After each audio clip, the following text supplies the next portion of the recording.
Well, for more details now, we'll cross to our senior reporter, Catherine Norris-Trent, who's standing by for us in Kyiv. Good morning, Catherine. So as we've seen, Volodymyr Zelensky is saying that Ukrainian forces are holding their positions in several parts of the east. What's the latest then on the fighting in the Donbass? Good morning, Erin.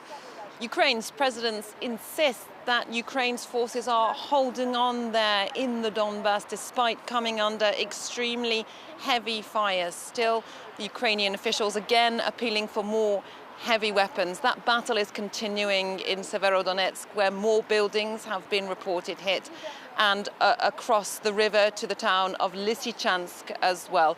A senior advisor to the Ukrainian president said that Ukraine was losing between 100 and 200 soldiers every day. That's Ukrainian soldiers being killed there. Many more are being injured, so it's a very fierce battle indeed.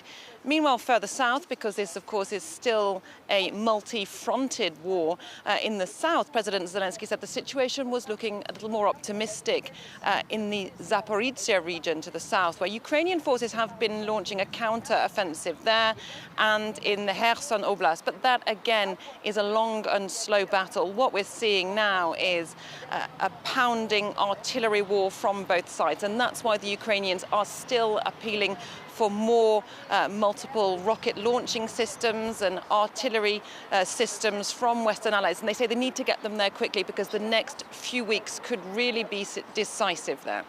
And Catherine, on Thursday, there was another major development in the war. That's Russian separatists in Donetsk sentencing 3 foreign nationals, including British nationals, to death, accusing them of being mercenaries. What have the reactions been out of Ukraine?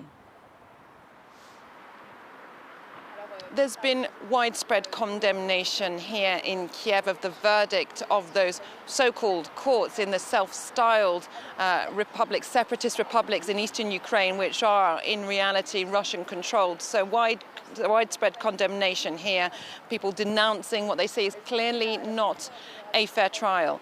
We spoke to a friend of one of those 3 men who was condemned to death. The Moroccan national, Brahim Sadoun, his friend, of course, said that he did not consider this a fair trial, a fair verdict, and pointed out that all 3 men had signed contracts with the Ukrainian armed forces. He insisted they were not mercenaries, that they were under contract and should be treated as combatants and therefore subject to the Geneva Convention, which does not allow for combatants to be put on trial just for participating in a war.